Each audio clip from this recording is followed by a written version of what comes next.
welcome. All right, everybody's been asking us how we smoke our meat. The pork belly, the ham hocks, the hams, the things that we cure after we butcher a hog. Most of that stuff, depending on the size of the ham, we'll cure it for 1 to 2 weeks in the fridge with the brine that Mike made, and I'm sure he'll add that to a playlist. Meat is currently on the smoker. We're going to show you how we do that today. Try to keep it under 200 degrees, usually around 150 or so. And we do some glazing on it with some maple syrup and all that good stuff. So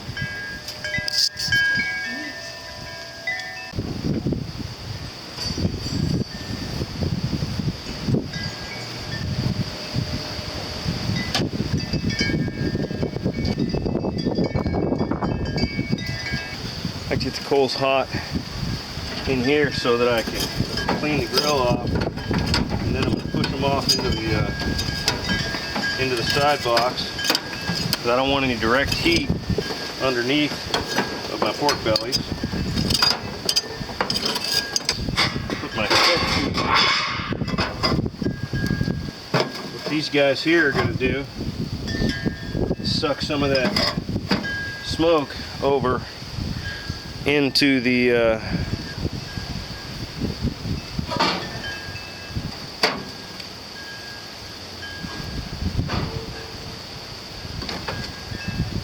suck some of that smoke over into the middle and kind of even out the heat and the smoke in the box.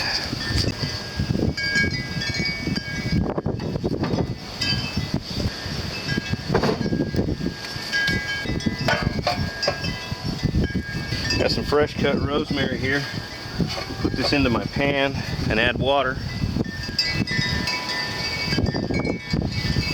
As that gets hot, that water is going to start to simmer.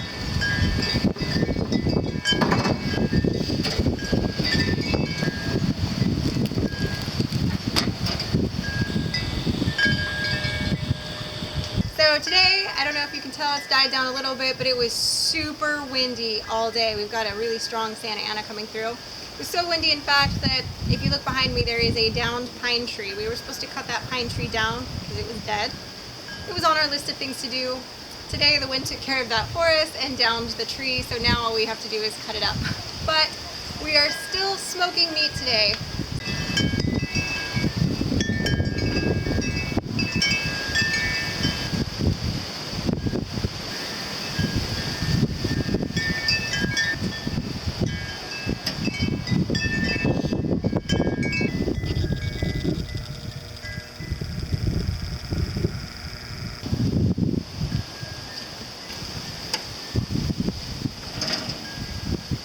We got 150 degrees, 155 degrees.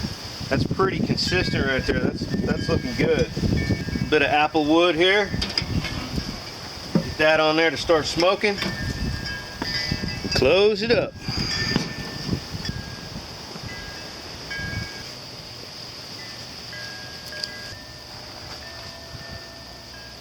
Okay, so Mike has had this pork belly curing and the ham hocks curing for a week in his special brine that is in another video that we did. And now he's been smoking it. We've tried to keep it under 200 degrees so we don't render the fat that's in the pork belly. That's going to be your bacon. He's about to put some more glaze on it right now, which is just some pure maple syrup. And make it extra yummy.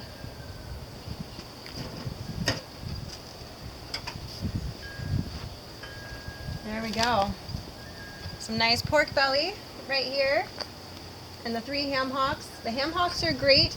I prefer them smoked ahead of time before I put them in like a split pea soup or a pot of greens when I do them.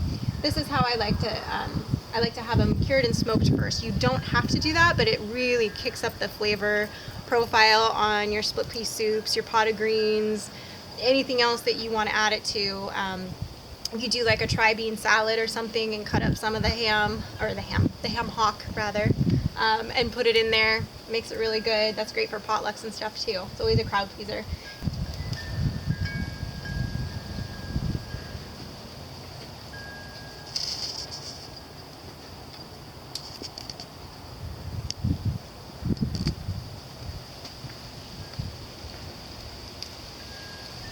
sure.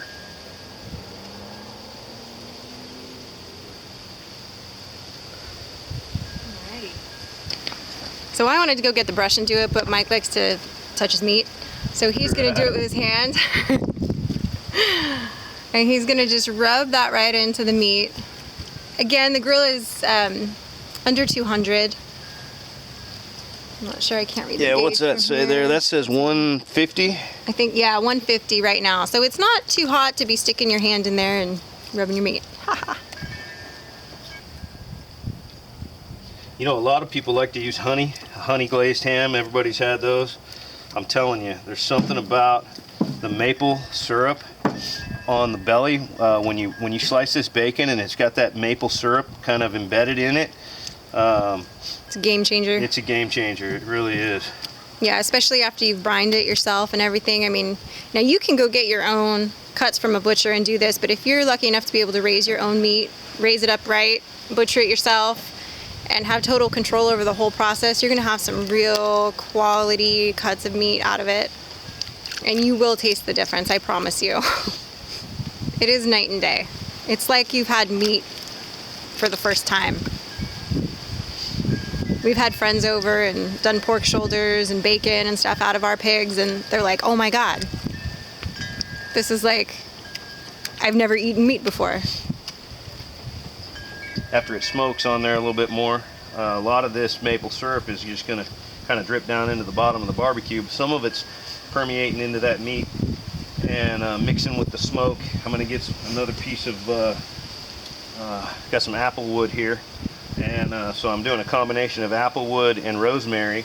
And then I've also got some finely ground black pepper that I'm going to pepper across the top of these as soon as I wash my hands. Why don't you rub your meat some more? Are we done? That's all I got. All right. I ground 16 pounds of Italian sausage today. What do you think about that? It's pretty impressive. I know. Grinded it. By hand? No, I chewed each piece individually. Cool. Yeah. Like the Indians. Mm-hmm. Like a baby bird. I chewed it up and then I spit it. Yeah, exactly. I don't think the Indians did that. But they did chew on the leather when they were trying to turn it into suede. Right. So. Yeah. So there's that. Right. Yeah. We should make some suede.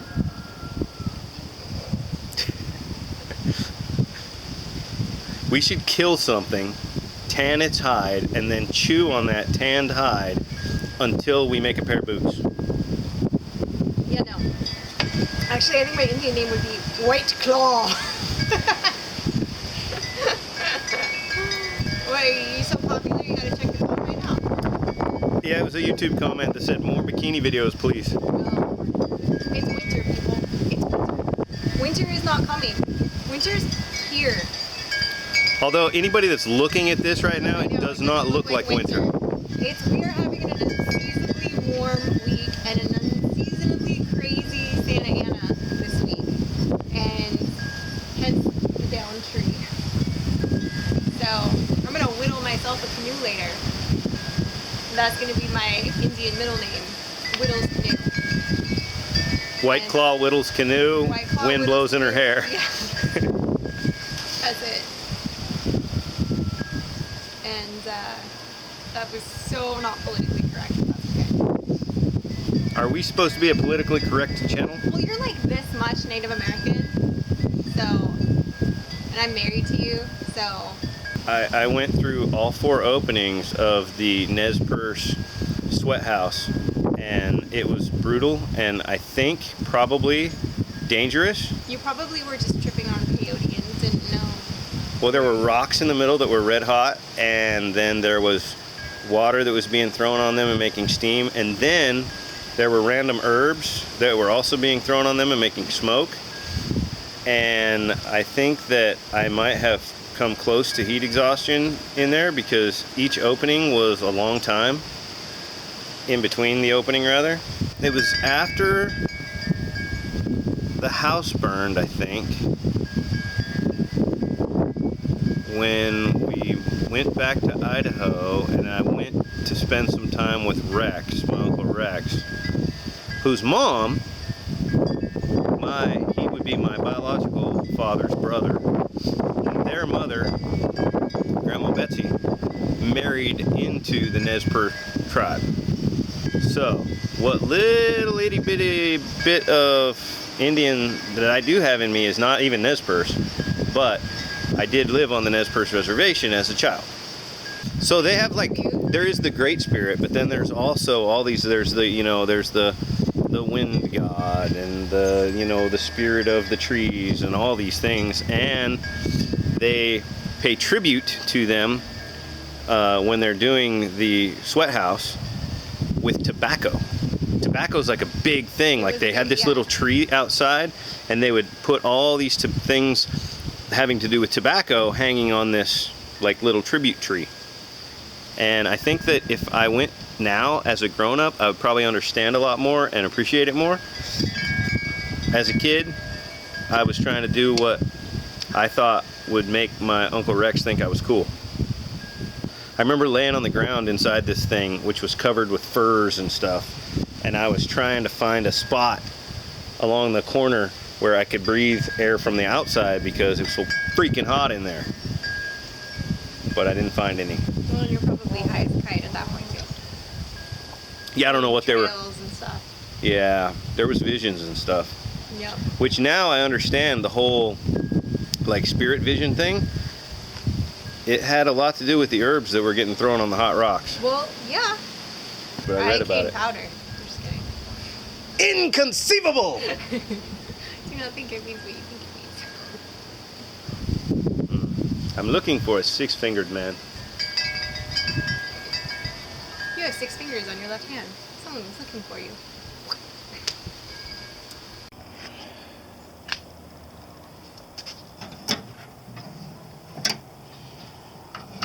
Oh yeah. Look at that. Some nice color. Those pork bellies. That's your bacon right there. That's your bacon right there. Ham hocks. And these, just to give you guys an idea, these are 105 degrees, 106 degrees. So I'm not cooking these. I'm trying to make sure that I don't render any of that fat, because that fat, is important for bacon. I'm just trying to impart the smoke and get the maple on there and the pepper, and then we're gonna cool these things down and slice them. Those ham hocks are amazing. I think they're almost done. We'll give them another couple minutes. All right, here we go. I'm thinking these are about done. So that's been holding it 150 on this side, 150 on that side. It did get up in the 200 range, but that water never came to a boil. So, this meat never got over about 110 degrees. And I didn't time this, unfortunately, but I'm guessing I probably smoked it for 3 to 4 hours total. And it's still, oh man, that is gorgeous, gorgeous. Look at that. That is going to be some really amazing bacon, no doubt. So let's pull this off.